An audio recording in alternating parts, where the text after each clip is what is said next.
kind of things that people are still living with now, the impacts on people's lives that are still ongoing. We saw the responses that were coming through from the community, but while everybody was out doing the things that you were all doing, between Boxing Day and New Year, I was hiding away in an office speaking to Cumbria because they'd had it 3 weeks before. So we were trying to make sure that we were using their experience to get us up to speed in terms of what was happening locally and nationally.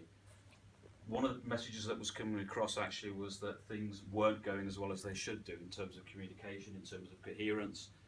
So we looked at what we needed in Calderdale, or what we thought we needed in Calderdale, and we realised that the extent of the devastation in Calderdale, and just to give you some ideas, 4,500 properties have been hit, that's domestic and business. There was more damage to more people in Calderdale than there was to all of the rest of Yorkshire, Lancashire and Cumbria put together. That's the extent of the devastation in Calderdale.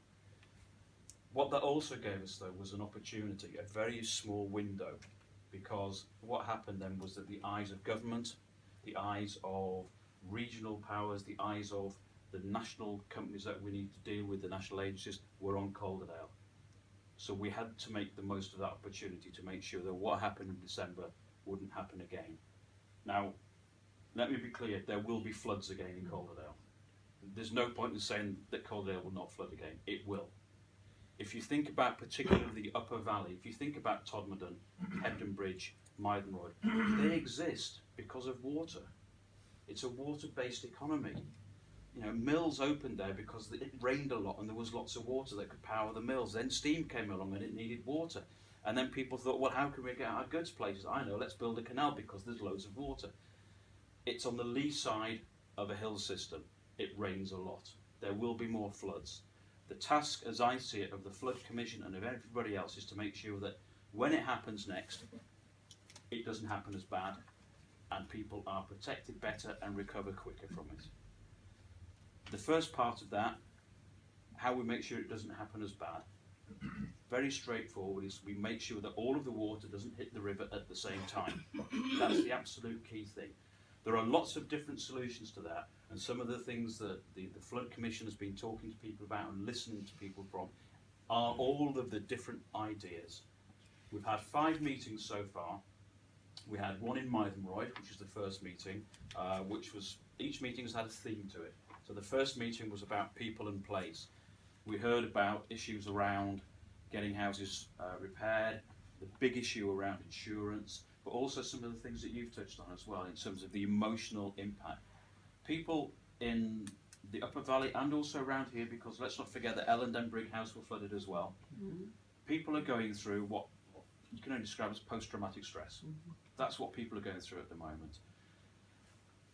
There is some support, and actually, as a result of our first meeting, we think we've managed to get some more support as well.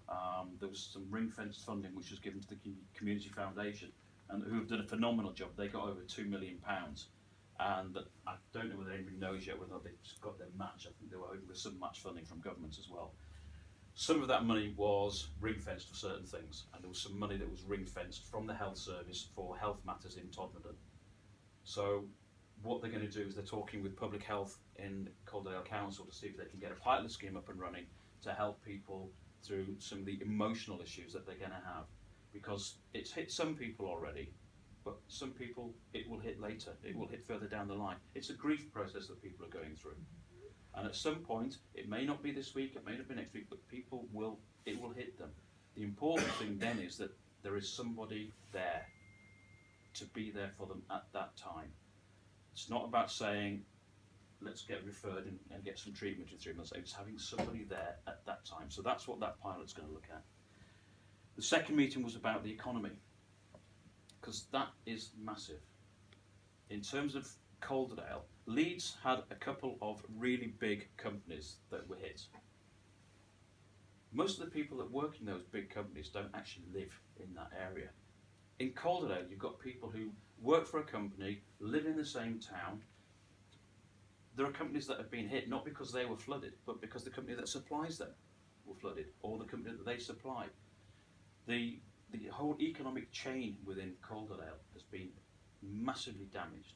From a council's point of view, and our ability to deliver other services such as safeguarding and adult health and social care, and I'm looking at Councillor McAllister here as well because you'll know about this as well. Council and the way that councils are funded changes over the next 4 years. The amount of money that we get from government gradually tapers down. It's replaced by business rates. The way to make sure that we can continue to fund those other things that we do and those things that we want to do and the things that we have to do is to grow our business base. At the moment in Calderdale, the key issue is actually retaining the businesses that we've got, because as we've already heard, there are places that will not reopen again. If you can't get insurance, and a lot of businesses can't get insurance, why are you going to risk it again? And I know of at least one organisation, one company in Barnbrook who said that's it. Yeah, weights. Yeah. And I remember talking to the wife of the couple involved, who was absolutely in tears about the situation, devastated. There is no flood insurance, basically. I remember going to a meeting in Hebden Bridge. There's a chap called Simon Waring, I think he's called, from Ryburn Brokers. He'd spent the week after the flood helping people that he'd insured and helping people who weren't insured through him, but still helping them with their claims. But it turned out he got no insurance because he couldn't get business insurance as an insurance broker. That's something that isn't going to be solved yet. We've looked at all the issues around infrastructure, and there was an announcement yesterday in the budget around Scout Road and around the A646 by Mytherboyd. That's great. There are lots of other pieces of infrastructure still. I couldn't be here and not mention Ellen Bridge. It's not just traffic across, is it? It's everything that goes across with it as well. It's all of the other supplies, all of the other utilities that are used. And again, it's the impact that that has on people. Talked about Hebden Bridge and Mytherboyd and the fact that in the immediate aftermath there was no power, there was no communications. At one point, I understand the police nearly lost communications, and if their system goes, then that's really it. There are things that are being done locally that should help that next time round, and I say there will be a next time. The other big issue which has been exercising people is the one that I mentioned first of all, is how do we stop all of the water coming down all at once? And I was at a meeting in Hebden Bridge on Monday night, and I was at a meeting in Hebden Bridge on Tuesday night. There were probably 80 people in the room in Hebden Bridge the first night, and I reckon they probably between them had 180 different opinions in terms of what to do. Everybody's got an answer, and actually the answer is that there isn't one answer. There are lots and lots and lots of things to do. There are issues around hard engineering, and I know that's been an issue in Elland as well in terms of Park Road. There are issues in terms of how we manage the moors on the top, how we stop the water running down all at once.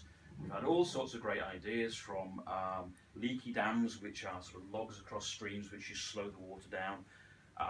We've had some very, very genuine proposals from people to release beavers into Crimsworth Dean and around Hardcastle Crags. We've had all sorts of ideas. There are a number of things that are happening. The Flood Commission is part of it. Where we fit in, Calderdale fits in to a regional picture. The Environment Agency and the government department who fund them and set the policy, which is DEFRA, the Department for the Environment, Food and Rural Affairs, they've changed. They've changed their tack recently, and it's a welcome change.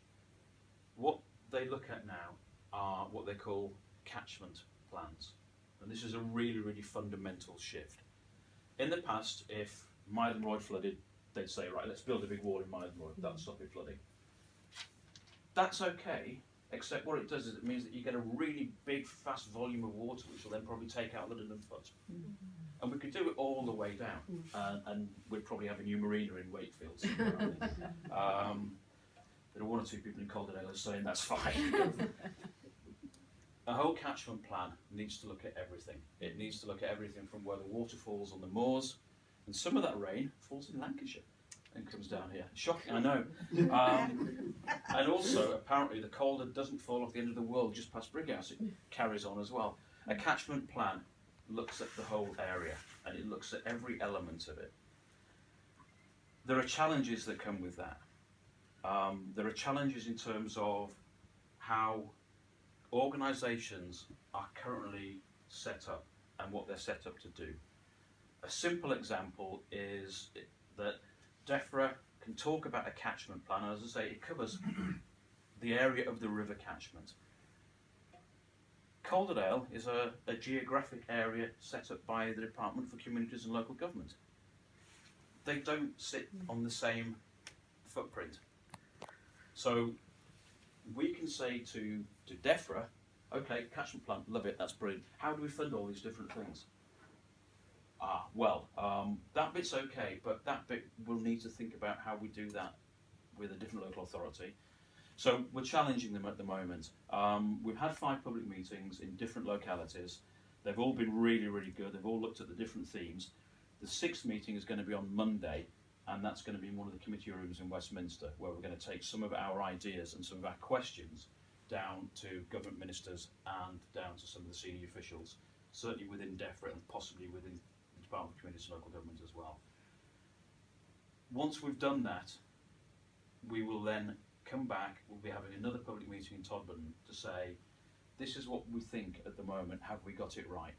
Because the Commission and all the work that happens shouldn't and isn't about 7 councillors and an independent chair. It's actually about the communities. I think too many times in the past things have happened which people have had things done to them, not with them.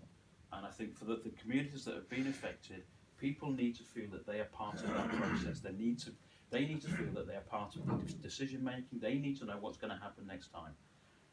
One of the things that worked this time, which came in as a result of 2012, was the flood wardens that you mentioned, and they worked phenomenally well. There were flood warden groups in Todmorden, Myland Royd and Hebden Bridge. There were issues. One of the issues was that actually they couldn't access all the equipment they needed to access. That's something that we're going to be following up on. If we can get to the point where we have a series of findings that people are happy with, we will then take that to full council on April the 27th. That will be a full report with recommendations. Those recommendations will almost certainly be to various government ministers. They will be to various agencies, including the Environment Agency, Yorkshire Water, Canals and Rivers Trust, all of the other utilities. There'll be recommendations to the council itself. There will be recommendations to the Leeds City region. There are so many different things going on at the moment, and actually there are times when people are falling over each other. In Calderdale, we've got the work with the Commission. At the same time, the council also has to do something called a Section 19 report, which is a report on what happened on the day. At the same time, the Environment Agency have to do a catchment plan, as instructed by the Secretary of State, and that has to be ready by October. At the same time, Leeds City Region are doing an inquiry into the floods. York are setting up their own commission. Bradford are doing scrutiny episodes on it. Leeds are looking at something as well. At the same time, the Environment Audit Select Committee are doing a piece of work on it. The Environment the EFRA Select Committee are also doing a piece of work on it. The All-Party Parliamentary Group on Flood Prevention are doing a piece of work on it. And there's a real danger that actually, if we don't all talk to each other and keep coordinated, that everybody does lots of little things. You take all that and then you say, right, let's see how that sits in the Calder Valley, in the Calder catchment. And it's the same thing in microcosm. We need to make sure that as a community, we're all communicating. I know people who would love to right now go out and plant a tree on every square piece of land available in the Upper Valley. Actually, some of that would be great. Some of it would be disastrous and would actually potentially cause a lot more floods somewhere else. So we all need to make sure that whatever we do, there is a coordination and an absolute clarity about this as well. One of the roles that I see of most of the people here is going back to one of the things you've already talked about, is actually that support that people will continue to need. Because it will happen. The first time that we met as a flood commission, I actually put everybody into a minibus and took them up to Widdop to have a look around there because some people hadn't been up there, apart from Sunday lunch at the Packhorse perhaps, but just to get an idea of the kind of catchment we're talking about.